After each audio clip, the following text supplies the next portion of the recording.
Well, hello, Northaven Voices. My name is Bob Roton, and I am excited today to be interviewing Norma and Paul Terrell. And Paul and Norma have been with Northaven for over 40 years in different roles and serving the church in many different roles. And Norma is now our lead uh, for the Serve team and has done an outstanding job in 2020. We'll continue to do it in 2021. And I know Paul is involved in the Children's Committee, which is yay! We love that Children's Committee, and also with the trustees and helping take care of our building. So just so grateful to have you guys here today, and thank you for joining us. So Thanks. I'm going to let you guys just introduce yourself. Tell us about what you do, and how about anything about Northaven you want to share about why you came to Northaven. Okay. Well, Paul and I got married in Austin back in 1977. We met at University Methodist Church in Austin. And if any of you all are familiar with that particular church, which sits on the landscape of University of Texas, right there on the drag, it is very similar to the feel of Northaven, a church like Northaven. Very progressive in its theology and its thinking and its inclusiveness and its acceptance. And so when our friends at church and our pastor there, George Ricker, heard that we were moving to Dallas, we had a talk with him and we said, where should we visit? And he had one church in mind. He said, well, you know that Bill Holmes, who had been our former pastor at University Methodist, helped to found Northaven. And he said, you really should try Northaven. Oh, so, cool. And the rest is history. Yeah, we moved to Dallas in 79 and visited, I think, only Northaven in terms of visiting churches. We pretty much took the advice of the folks in Austin and moved right into Northaven. Now, I'm an architect, and Norma was a music teacher in Austin schools, and I graduated from UT in architecture and was working for a firm there. And then we moved to Dallas, and she went to work for DISD schools in music, and I went to work for an architecture firm in Dallas. Oh, wow. That brought us to Dallas. So you're still in business as an architect? I was involved with firms in Dallas, 2 different firms in Dallas, and then I went out on my own and started my own practice and was in private practice from 81 to 2013. And then I went into a firm that asked me to come in and do some work for them for AT&T or Southwestern Bell. And so I've been with that firm since 2013. But still practicing at least a couple more years before I retire. So we got a good skill set there for our trustees committee, right? Yeah, I've been on the trustees first we've been at Northaven since 79. We took a break. I designed and built a home in Greenville, Texas, which is where I was from, on 11 acres. And when the kids were in Lake Highlands Elementary School, we built that house. I designed and built that house on 11 acres next to the 30 acres I grew up on, where I grew up with my brothers in Greenville. And we moved over there when David, our oldest, was going between 7th and 8th grade. And Catherine was in 6th grade, and Mary Beth, our youngest, was in 3rd. So, and then we finished schools over there. And they finished their schools over there. I meant all graduated from Greenville High School. And then we came back to Dallas and have a condo down in Deep Ellum and re-entered Northaven. And that was, 2003? Yeah, 2003. When our youngest went to SMU, we realized we were truly empty nesters and we could go wherever we want. So we flew back to Northaven as fast as we could get. Oh, sweet. Now, I know you have 3 children.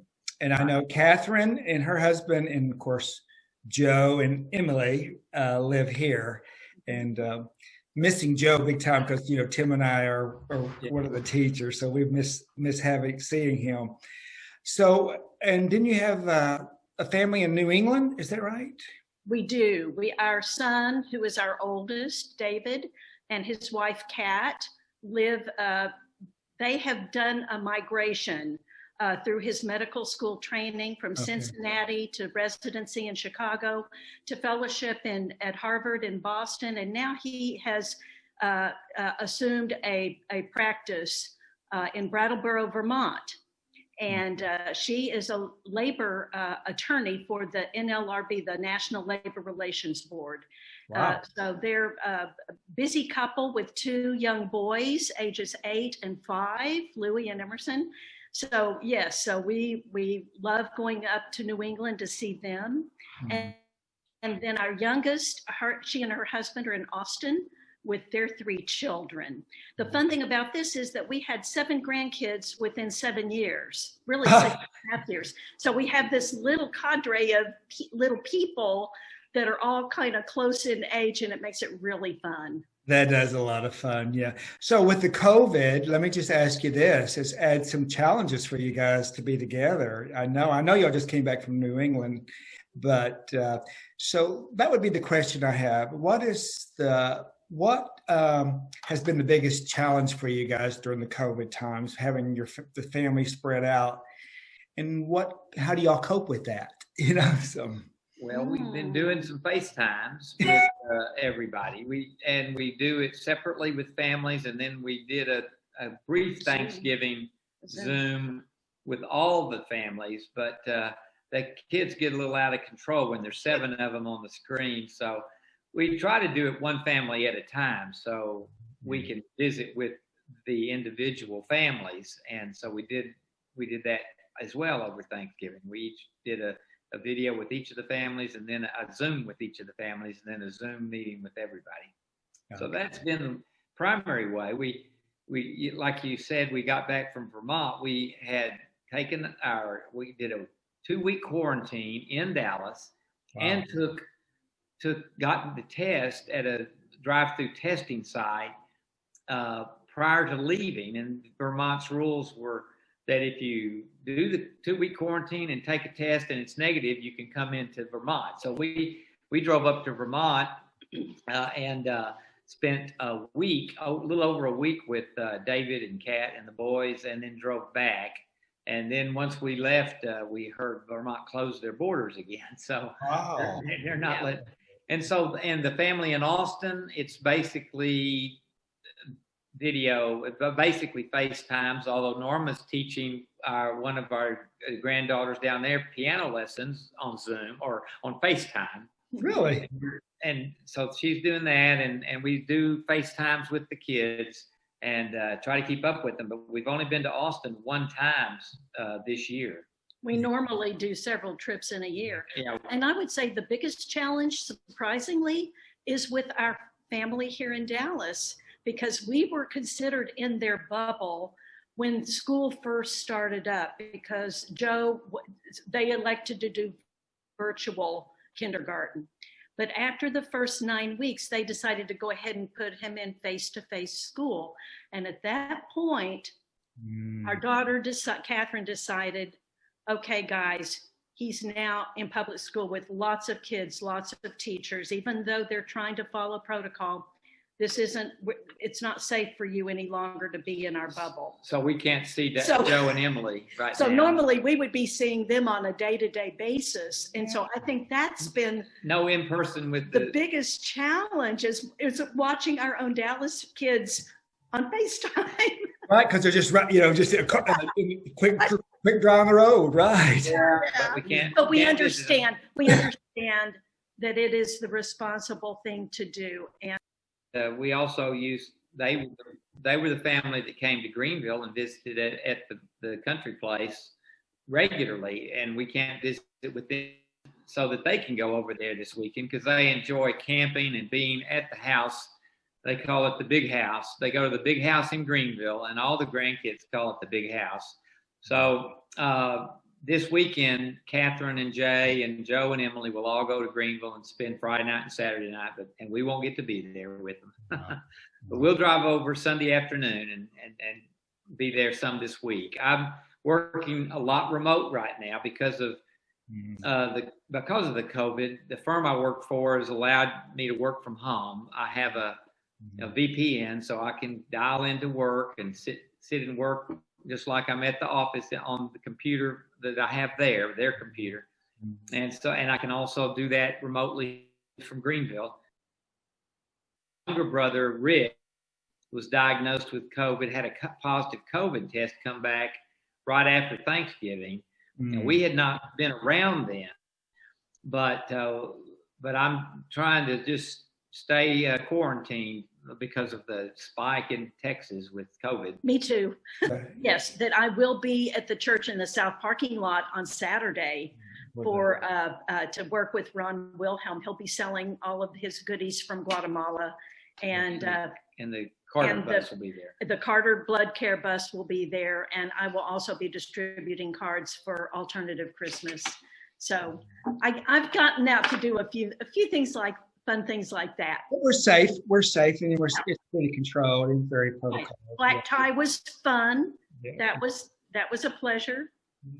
So tell me, what is your passions? Well, you go first. I would have to say working with people on issues that are that I share passion with, like the SERVE team, like our many passionate members at Northaven that really want to do things to help people and implement things that make change, social change. I would say nothing, besides playing with my 7 grandkids, nothing makes my heart beat quicker than to know that I'm doing something positive with people I love that is making a difference. I would say that, right there in a nutshell. I can tell, because I mean, you're such a gift with that too, and with the community and keeping us informed about how we can serve and help out, help others. So thank you for that. Paul, how about you? What's well, I think family is the primary passion. The grandkids, and this has been really tough with COVID, but seeing the grandkids and like for the family that's closest, playing with Joe and Emily and being out on the land with Joe and Emily, running around outside or building with them inside. Family's the passion that I have in my life right now. You guys have a mantra. I'm sorry, I'll cut you off. Oh no, I was just saying. Now there's hobbies, and I have some of those. Yes, he does. Norma does a few of those too. So tell me a couple of them then. Hobbies. I like to sketch, and then I have a Engaged Model Trains is a hobby that I have in Greenville, and he's a scuba diver. And a scuba diving. I haven't done any of that since COVID started. The last big trip was to Turks and Caicos about over a year and a half ago. I went to the Turks and Caicos and did some scuba diving. So those are my underwater photography. I like the shots I've gotten in scuba diving, and those are the hobbies. Sweet, nice hobbies. What would you say brings you most joy? My answer would be the answer to the last question. Yeah. That's me too, with family. Being around my grandkids and brings me the most joy right now. And then I am so looking forward to the day when we are back in the church on a Sunday morning, surrounded with other members of the Northaven family. Yes. That's our second family, and to be able to embrace and greet our Northaven members would be my another joy of being able to travel again. We have not been. We had trips planned this year. We had national trips in the United States, domestic trips and foreign trips planned. We've been to Scotland 2 years ago, and Ireland. 3 years ago Scotland, 2 years ago Ireland. Not happening. And so another joy would be to get back into the traveling, and that may happen maybe this summer, this coming year. So I'm gonna switch. Yeah, I hope so too. We miss the traveling. You know, we've gotten spoiled right now by doing the road trips. You know, like just going to national park or state parks or something and just doing hikings. You know, I'm not sure we'll get on another plane. So, yeah, it's kind of weird now. Tell me, do you have a mantra you live by? I will throw one out. And I stole it from Jan Sanders. So I'm going to give her credit. It's that change, and she, I think, actually used it with racial equality or any number of social issues like that. It's not a sprint. Anything that's worth changing is a long-term endeavor. Right. That, and anytime you're making change in any area, that it's not a sprint, it's more like a long distance race. Yes. And that you've just got to hang in there, kind of like the tortoise and the hare. Pace yourself. Yes. So do you have a mantra, Paul? Not mantra.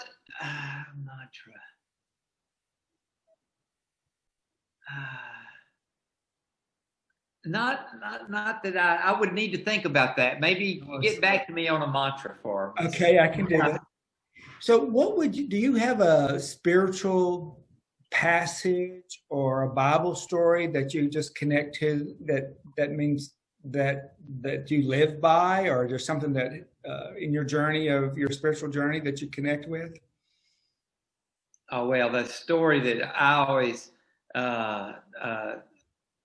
Reinhold Niebuhr, what's the greatest? Jesus loves me, this I know, for the Bible tells me so. He said that was his one of his favorite lines. But was he also the one that wrote the Serenity Prayer? Grant me the serenity.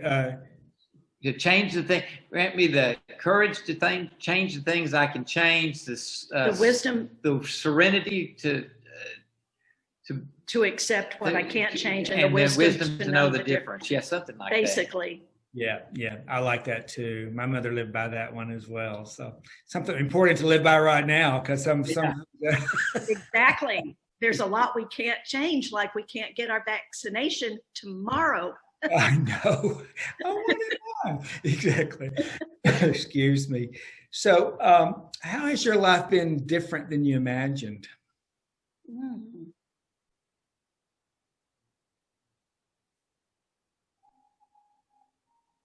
That's a deep question.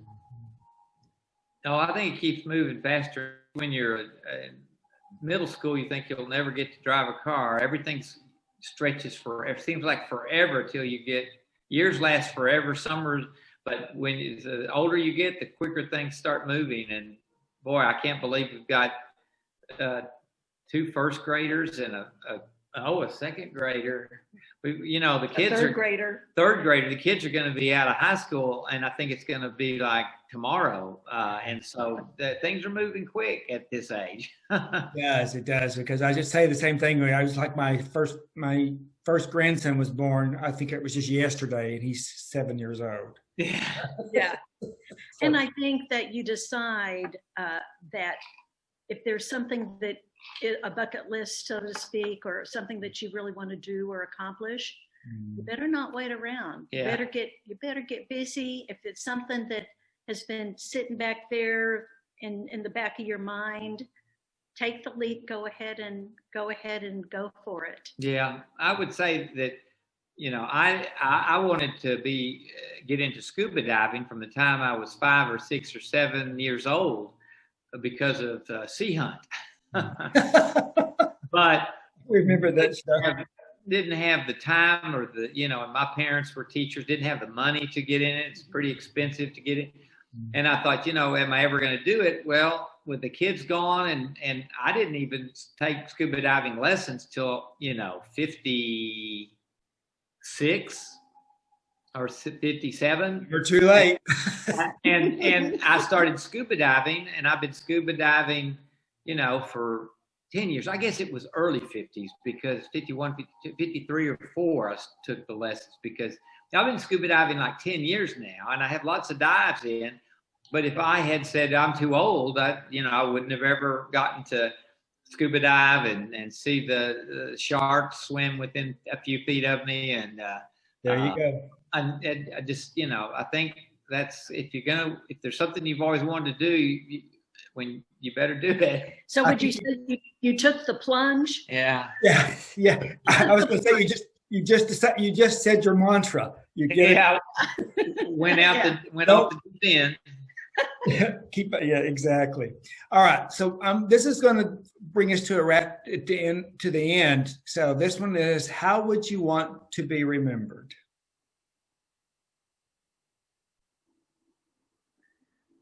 I want to be Papa Paul. I want to be remembered as the grandfather to the 7 great kids. I hope, the memory, the people that'll be around that remember me the longest are them. I lost my mom this year, and in June, and she was the, last of my grandkids may have seen her. Some of them, they all saw her. Right, they all got to see her in person. That none of them will remember my mom. So, really, and I want to spend as much time with my grandkids, and that's, I'd like to be remembered as a good grandfather. That's people. That'll be the people that remember me the longest. He was a great grandfather. And I think you probably. Yeah, and I guess for me, that's also very important, how I'm regarded in my family as being a helper and a partner to Paul, and also I think doing honor to the people I would call, you call them saints of the church, I call them mentors that I've had in my life, and just hoping that I've done a little bit to honor their legacy through the legacy that I leave. And I'm thinking of people in our own church. I've mentioned Jan Sanders before, and Ron Wilhelm, and I could go on and on with the people that have been influenced my life. So. Well, I would say that one, you will be remembered because I see you with your grandchildren, Paul. So I see how that is. And I see Norma with the grandchildren. So I don't think I think they will always cherish the two of you. And I know we do at Northaven. And I know that you're taking what Jan and Ron has given you and you're giving to us. And so both of you. So thank you for all you do for Northaven. You guys are such a gift, and it's always so much fun to see you guys and be with you. And I remember when we were together, it was always fun to just say, hey. And of course, we had the best time doing the children's choir too. And I miss that, Norma, didn't we? I miss it. I miss that a lot. So and we feel the same about you. Oh, too, yeah, I'm missing church. And yeah, all of the Northaven folks. Okay. Well, thank you again. Thank you. Y'all take good care of yourselves, and we'll see you soon through the Zoom. Yeah, fingers crossed. Thank you, Bob. Bye-bye. Bye-bye.